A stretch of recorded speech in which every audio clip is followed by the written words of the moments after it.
Good morning and welcome to this week's Technician Roundtable. And we've decided that since our table isn't round, that's technicians around a table. So I want to give a big shout out and thanks to Biker George, our first question. He was the first person to post a question to our YouTube channel underneath last week's video. So big thanks to Biker George. And if you can get me your information somehow, we've got a free t-shirt to you for being our first question asker. So he asked a question, what do you all think about lithium batteries? I know they are lightweight and expensive. So I'm going to go ahead and jump on this one because I've got a little bit of experience with the lithium batteries. And the reason I have the experience is because they're lightweight and I raced for a bunch of years. So weight is extremely important in racing, and lithium batteries, there is a huge weight difference. We just weighed these a little ways ago. This is the factory Harley-Davidson battery found in, say, your Softail. And this one was 13.5 pounds. And what was that one, Matt? 4 pounds. 4 pounds. And that was one we have laying around the shop. And I'll talk in a minute why that one was laying around. But that one was 4 pounds. It's an anti-gravity battery that is designed to replace this battery right here. So, and to demonstrate, because in the video, and you guys can't pick these up and see what the difference in weight is, but you can see obviously this battery is quite a bit heavier, but I can kind of demonstrate how much heavier by moving the fulcrum until you can see, you know, that battery is quite a bit lighter, essentially a little over 3 times lighter. So this is, you can pick these up, throw them around. When you first time you pick one of these up, you'll swear it's a display model and there's nothing inside them. But one thing you have to know, he asked about the expense on them. This battery right here is $134. This battery right here retails for $399.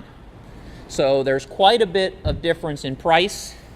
And that's just a lithium battery, which is, you know, the same technology we walk around with in our pocket all day long, more or less.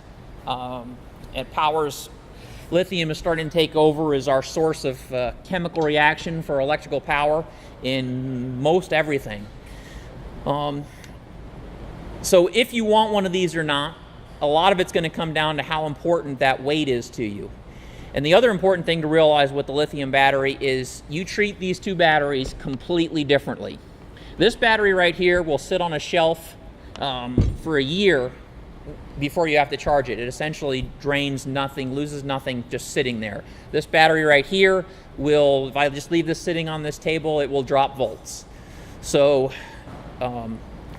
but on the other hand, this battery right here hates parasitic drains. So clocks, radio memories, computer memories, all the things that are in our new modern motorcycles, they can tear up one of these batteries pretty quick. And that is why this battery is no longer in a motorcycle, because somebody left it uncharging and hooked up to a bike. And once they get below a certain point, they do not come back. I would recommend buying an actual lithium battery charger if you're going to get into that world. They have different charging needs. A lot of the companies that make lithium batteries are saying you kind of can use a standard trickle charger, but they really do prefer, and they'll last longer if you buy the special lithium battery charger. The other kind of funky thing that you'll notice between the two batteries is you go out and you take your traditional lead acid battery that we're used to in our cars or our motorcycles, and as you push the starter button that first time, that is going to be the strongest that battery is going to be. From then it will only, you know, it starts charging, it starts turning over fast, and then it turns over slower, and then it goes to click, click, click, click, click. The lithium batteries actually like to warm up. So the best thing you can do for those is turn the motorcycle on, turn the high beam on, wait a few seconds for some actual electricity to be flowing through that, and then the battery will actually get stronger for a little while until volts start to come off of it and it starts to lose some of its charge. So that's the big thing, is you have to understand if you're going to go to lithium batteries that they do act very different than lead acid batteries, and there's a learning curve as a consumer that you need to change your expectations of what your battery is going to do in your vehicle, and that's real important. If you don't, then you won't like these, you'll think they're junk, and you wasted your money. If you're into weight, very important. I can't pick this battery up like that. But that's the main differences between them. Thank you, Biker George. Either call into the store or somehow get your information to you. We'll get you a free t-shirt. All right? Now we're going to go on some other questions that have been asked to me over the past week. Ace, you want to talk about that? Yeah.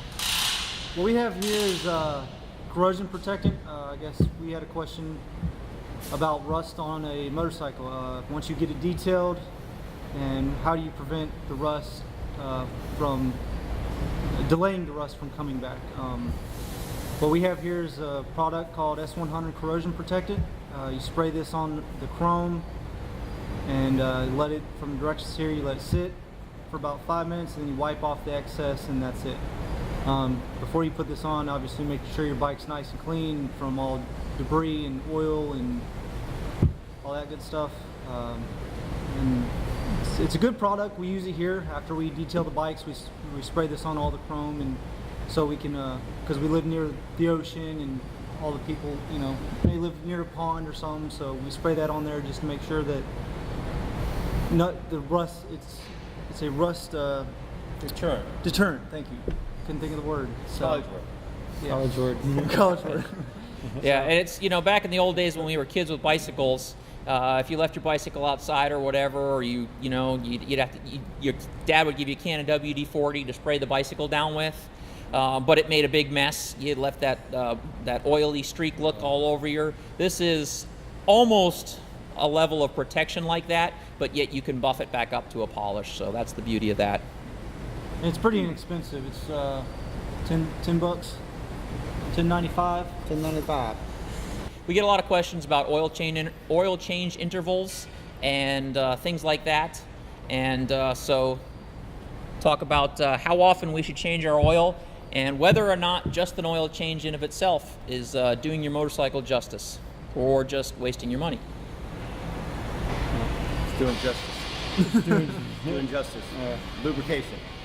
The recommended oil change interval for your Harley-Davidson is 5,000 miles or annually. So change it once a year or change it every 5,000 miles. Really, at 5,000 miles, you're due for a full service also. So we'd recommend go ahead and doing the full service on it. The times when oil changes in of them would be good, just an oil change, would be if you do a lot of short hop riding.